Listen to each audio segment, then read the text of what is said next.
Last week in her talk preparing for Tantra, Venerable Children said something like, and this is a paraphrase, and I can't type fast enough for a direct quote. Yeah. I'm hitting my knees on this stuff under here. It's sticking out from the shelves. Okay. Yeah, so last week in her talk for preparing for Tantra, Venerable Children said something like, one of the most important things in our Dharma practice is the understanding that our happiness and our problems don't come from outside, but come from our own karma and our own minds. And now this is not a new thought. This is not something that anybody in this room has not heard before. And there's, I could find lots of quotes talking about that same thing. But here Venerable was stressing how important this is in our practice, this understanding. She also said something like, understanding this is more important than visualizing ourselves as a deity with a lot of heads and a lot of arms. And yeah. So without that understanding that my mind is the source of my own happiness and pain, my practice won't get very far. And I need to remember this and to act accordingly to bring this into my practice. I need to work on my own mind and on my behavior. And I am working on these, as everybody here is working on these, And it just doesn't change overnight, but you can see progress if we look, One thing I think about with progress in our practice is that if we do something, if we have a certain habit of how we act all the time, and now we only act that way 80%, we don't want to see that we've made progress, but we have. 20% is a big change. And, even if we only act that way 20% of the time now, we're like, have this absolutist idea that, I should never do that again, And with some things, yeah, you should never do that again. I'm never going to kill fish again or, swat mosquitoes. But I have habits of how I react and habits of being reactive. Reactivity is one of my habits. And there's only one mind and one person's behavior that I can work on. Other people can't work on my mind for me, and I can't work on their mind or their behavior. And it just gets to be a distraction to think too much about what other people are doing. We have this mental factor we want to cultivate, consideration for others, and we want to have concern for others. That doesn't mean being concerned about their behavior when we should be concerned about our own. Yeah, we can laugh at that, but it can be a habit to think in that way. And when we are faced with challenging situations,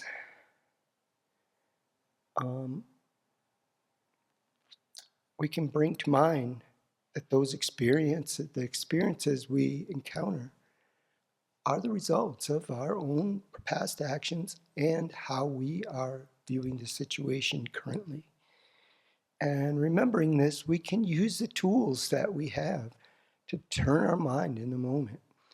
And that turn the mind of how we're seeing it. And that is mind training. We're training our minds to look at situations differently, to recognize when we're looking at a situation in a way that's not helpful, and to come back to how we should be dealing with it.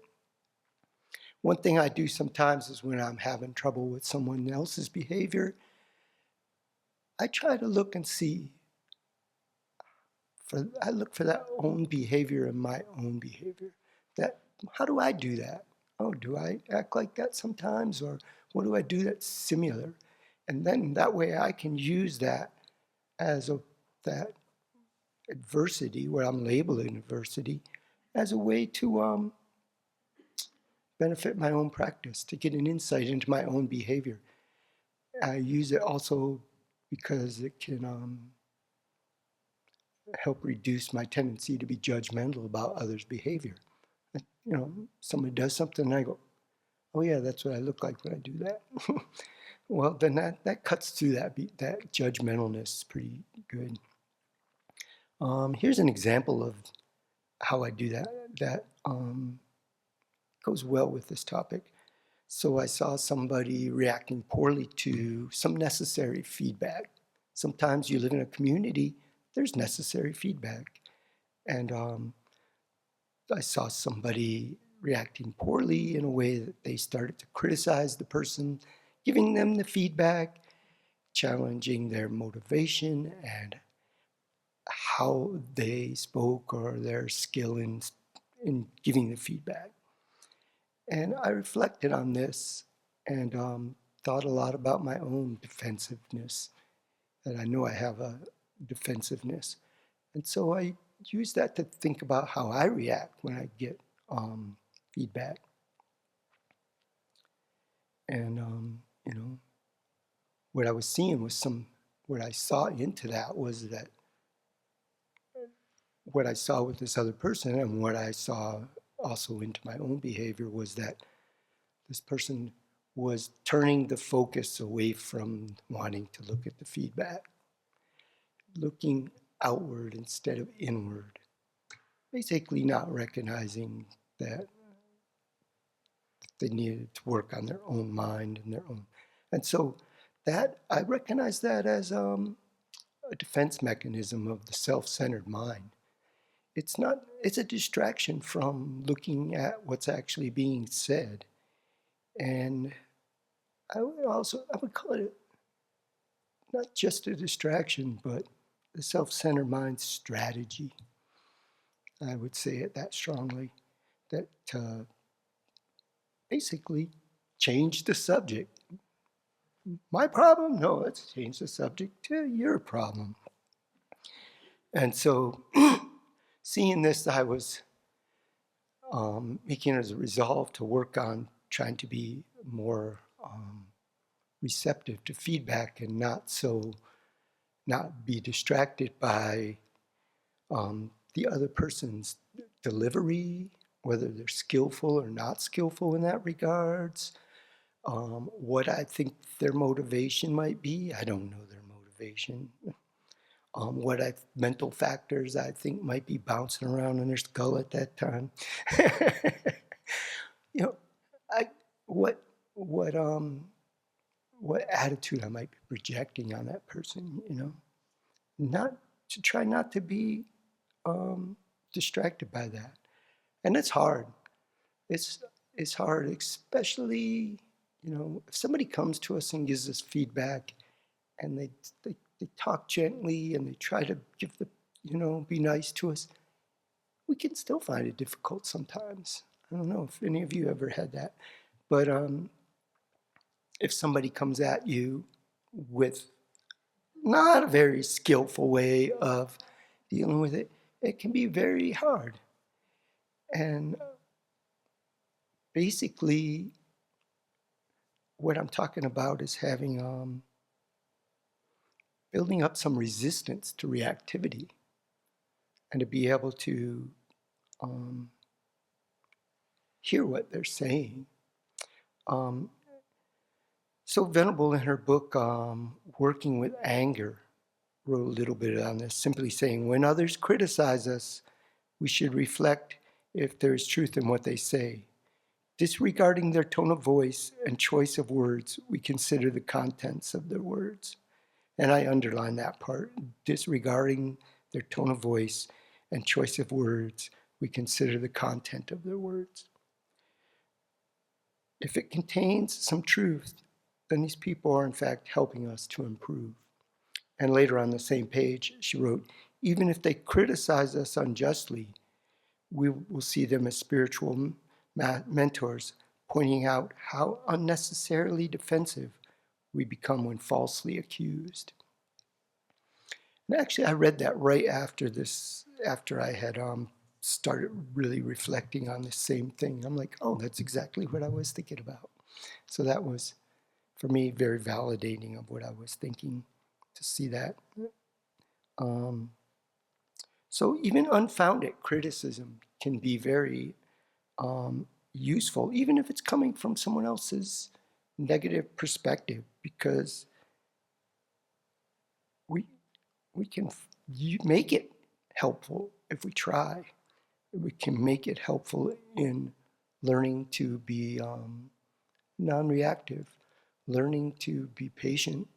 This is about, a lot of that book, Working with Anger, comes from Venerable being a student of Shantideva. And so, and specifically the chapter on fortitude and patience. So, you know,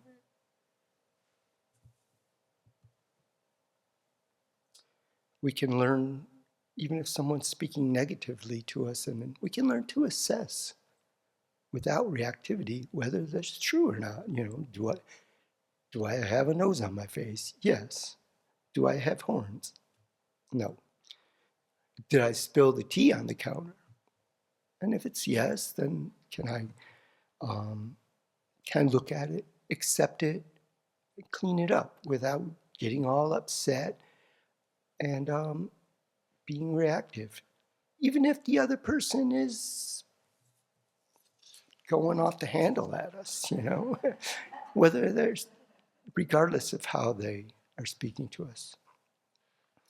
Yeah, and what I'm talking about here doesn't just apply to feedback and criticism. It's about learning to be non-reactive even when others are misbehaving or bringing negativity into the situation. Keeping our cool and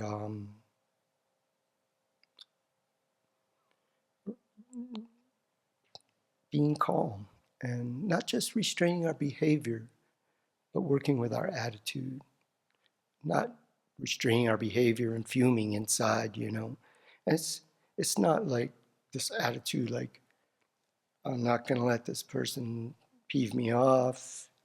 I'm going to hold the moral ground and let them act like a jerk. It's not like that. It's like it can actually be a gift to the other person. If they're upset, if somebody's upset in a situation, that we can bring some calm and some kindness and just hear what they have to say without reacting, without taking it personal. I thought about that a lot too, when we that's something I bring in that helps me sometimes as I think about, it's just some aggregates here. There's no person to take it personal. And it's just somebody else is reacting in the way they act. And it's not necessarily about me. But I can, if I can be calm, that's the thing we want to do in our practice. If we can be calm in a situation and not escalate the situation, bring an opportunity and a possibility of kindness and harmony into the situation, then that can be a gift to the other person and to ourselves.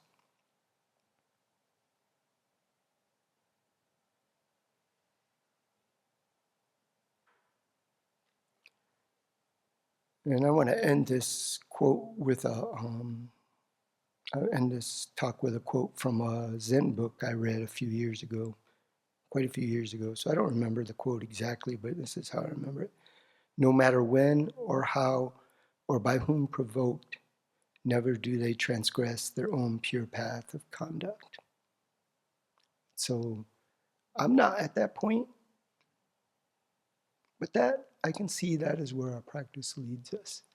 And that is where it is leading us, all the different parts of our practice. I felt a little overwhelmed by the teachings on